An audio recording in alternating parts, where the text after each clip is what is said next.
ಪಯಣಕ್ಕೆ ಚಾಲನೆ ಸಿಕ್ಕಿದೆ. ಈಗಾಗಲೇ ವಿದ್ಯುಕ್ತವಾಗಿ ನಮ್ಮ ಅರಣ್ಯ ಸಚಿವರು ತಂಡ 9 ಆನೆಗಳನ್ನು ದಸರಾ ಉತ್ಸವಕ್ಕೆ ನಾವು ಸ್ವಾಗತನ ಮಾಡಿದ್ದೀವಿ. ವಿದ್ಯುಕ್ತವಾಗಿ ಚಾಲನೆ ಕೊಟ್ಟಿದ್ದೀವಿ. 26ನೇ ತಾರೀಕು ಈ ಆನೆಗಳು ಮೈಸೂರಿಗೆ ಬಂದು ಮೈಸೂರಿನ ಅರಣ್ಯ ಇಲಾಖೆಯಲ್ಲಿ ಬೆಳಗ್ಗೆ ಅರಮನೆಗೆ ವಿದ್ಯುಕ್ತವಾಗಿ ಬರ್ತದೆ. ಅಲ್ಲಿ ಅವನ್ನ ತಾಲೀಮು ಮಾಡಿ ಶಬ್ದ ಮತ್ತು ಜನಜಂಗುಳಿಯಕ್ಕೆ ಹೋಗೋದಕ್ಕೆ ಎಂದಿನಂತೆ ತಯಾರಿ ಮಾಡಿಕೊಂಡು ಅಲ್ಲಿ 18 ಶೆಡ್ಗಳನ್ನು, ಒಂದು ಶಾಲೆ ಲೈಬ್ರರಿಯನ್ನು, ಇನ್ನೊಂದು ಅಡುಗೆ ಮತ್ತು ಸಾಮಗ್ರಿಗಳನ್ನು ಕೂಡಿರಲಿಕ್ಕೆ ಎಲ್ಲ ವ್ಯವಸ್ಥೆಗಳನ್ನು ಮಾಡಿ ಒಂದು ಆಸ್ಪತ್ರೆ, ಪಶು ಆಸ್ಪತ್ರೆಯನ್ನು ಸ್ಥಾಪನೆ ಮಾಡಿ ಎಂದಿನಂತೆ ಎಲ್ಲ ಸಿದ್ಧತೆಗಳನ್ನು ಮಾಡಿಕೊಂಡಿದ್ದೇವೆ. ಇನ್ನು 4-5 ಆನೆಗಳು ಆ ಕಡೆಯಿಂದ ಬಂದು ನೆಕ್ಸ್ಟ್ ಬ್ಯಾಚಲ್ಲಿ ಸೇರ್ತಾ ಇದ್ದಾವೆ. ಈಗ ನಮಗೆ ಅಭಿಮನ್ಯು ಆನೆ ನಮ್ಮನ್ನು ಒಂದು ಅಘಾತ ವಿಷಯದ ಒಂದು ಘಟನೆಯಲ್ಲಿ ತೀರೋಗಿರ್ತಕ್ಕಂಥದ್ದು.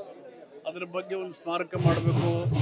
ಅದರ ಸವಿ ನೆನಪಿಗಾಗಿ ನಾವು ಕೆಲವು ಬಹುಮಾನಗಳನ್ನ ಘೋಷಣೆ ಮಾಡಬೇಕು ಅಂತೇಳಿ ನಮ್ಮ ಶಾಸಕರು ಜನ ಹೇಳ್ತಾ ಇದ್ದಾರೆ.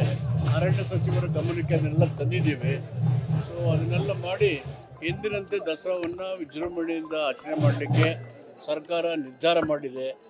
ಮಳೆ ಬಂದು ಡ್ಯಾಮ್ಗಳೆಲ್ಲ ತುಂಬಿರೋದ್ರಿಂದ ಈ ಸಾರಿ ವೈಭವಪೂರಿತವಾಗಿ ದಸರೆಯನ್ನು ಮಾಡಬೇಕು ಅಂತ ಹೇಳಿ ನಮ್ಮ ಐ ಪವರ್ ಕಮಿಟಿ, ಕಾರ್ಯಕಾರಿ ಸಮಿತಿ ತೀರ್ಮಾನ ಮಾಡಿ ಮೈಸೂರಿನ ವಿಜಯನಗರದ ಸಾಮ್ರಾಜ್ಯದ ಆಡಳಿತ ವೈಭವ, ನಮ್ಮ ಬದುಕು, ಸಾಂಸ್ಕೃತಿಕ ಆಚಾರ ವಿಚಾರಗಳನ್ನು ಮತ್ತು ಸದಾ ಪ್ರಜಾಸತ್ತಾತ್ಮಕ ನಡೆ ನಿರ್ಧಾರಗಳನ್ನು ಈ ದಸರಿನಲ್ಲಿ ಕಲೆ, ಕ್ರೀಡೆ, ಸಾಹಿತ್ಯ, ಸಂಗೀತ ಎಲ್ಲವನ್ನು ಪ್ರಸ್ತುತಪಡಿಸೋರ ಮುಖಾಂತರ ಎಂದಿನಷ್ಟೇ ದಸರಾ ವೈಭವವನ್ನು ನಾಡಿನ ಜನರಿಗೆ ಉಣಬಡಿಸಲಿಕ್ಕೆ ನಾವು ಸಜ್ಜಾಗಿದ್ದೇವೆ. ಸರ್ಕಾರ ಈಗ ರಾಜ್ಯದಲ್ಲಿ ನಡೀತಾ ಇರುವಂತಹ ಪೊಲಿಟಿಕಲ್ ಬೆಳವಣಿಗೆಯಿಂದ ಅದು ದಸರಾ ಮೇಲೆ ಕರಿಚಾಯ ದಸರಾಕ್ಕೂ ರಾಜಕೀಯ ಬೆಳವಣಿಗೆಗೂ ಸಂಬಂಧ ಇಲ್ಲ. ಇದು ನಮ್ಮ ನಾಡಿನ ಸಂಸ್ಕೃತಿ, ನಮ್ಮ ನಾಡಿನ ಪರಂಪರೆ. ನಾಲ್ವಡಿ ಕೃಷ್ಣರಾಜ ಒಡೆಯರು ಮತ್ತು ವಿಜಯನಗರದ ಸಾಮ್ರಾಜ್ಯ ಆಡಳಿತದ ಒಂದು ಪರಿಣಾಮಗಳು ಹೇಗೆ ಜನಜೀವನದಲ್ಲಿ ಅಭಿವೃದ್ಧಿ, ಬದಲಾವಣೆ, ಸಾಮರಸ್ಯವನ್ನು ಬಿತ್ತಿತು. ನಮ್ಮ ನಾಡಿನ ಸಾಹಿತ್ಯ, ಕಲೆ, ಕ್ರೀಡೆ, ಸಂಗೀತ ಇವೆಲ್ಲವನ್ನು, ಜಾನಪದ ಕಲೆಗಳನ್ನು ಪ್ರೋತ್ಸಾಹಿಸುವಂತಕ್ಕಂಥದ್ದನ್ನು ಪ್ರತಿಬಿಂಬಿಸುವುದೇ ಈ ದಸರಾ ಆಚರಣೆಯ ಮೂಲ ಉದ್ದೇಶ.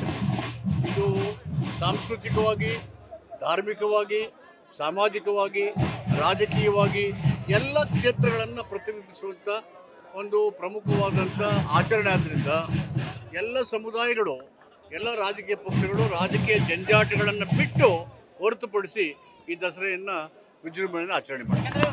ಬಿಜೆಪಿ ಸಿಎಂ ರಾಜೀನಾಮೆ ಕೇಳ್ತಾ ಇದ್ದಾರೆ, ಸಿಎಂ ಕೂಡ ಮೈಸೂರವರೇ. ಆ ದೃಷ್ಟಿಯಿಂದ ನಾವು ಕೇಳ್ತಾ ಇರೋದು ಈ ಥರದ ಏನು ಬೆಳವಣಿಗೆಗಳು ನಡೀತಾ ಇದೆ? ಯಾರಾದರೂ ರಾಜೀನಾಮೆ ಕೊಡು ಅಂದರೆ ಕೊಟ್ಟು ಬಿಡೋಕ್ಕೆ ಜನ 7 ಕೋಟಿ ಜನ ಆಯ್ಕೆ ಮಾಡಿರೋದು ಸರ್ಕಾರ, ಕಾಂಗ್ರೆಸ್ ಸರ್ಕಾರನ.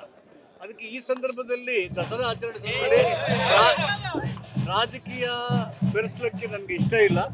ಅದನ್ನು ಪ್ರತ್ಯೇಕವಾಗಿ ಚರ್ಚೆ ಮಾಡೋಣ.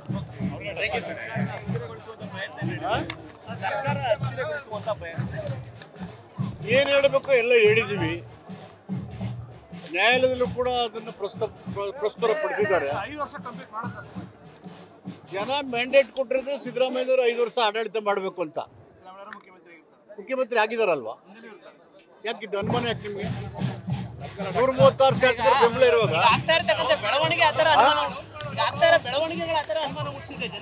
ಕಾಂಗ್ರೆಸ್ ಪಕ್ಷದಲ್ಲಿ ಆ ಥರದ ಬೆಳವಣಿಗೆ ಇಲ್ಲ. ಯಾರಿಗಾದರೂ ಆನೆ ಹೋಗ್ತಾ ಇದೆ, ನರಿ ನೋಡ್ತಾ ಇದೆ, ಹೆಜ್ಜೆ ಇಡ್ತಾ ಇದೆ, ಆನೆದು ಬಿಡಂಗಿಲ್ಲ, ನರಿ ತಿನ್ನಂಗಿಲ್ಲ.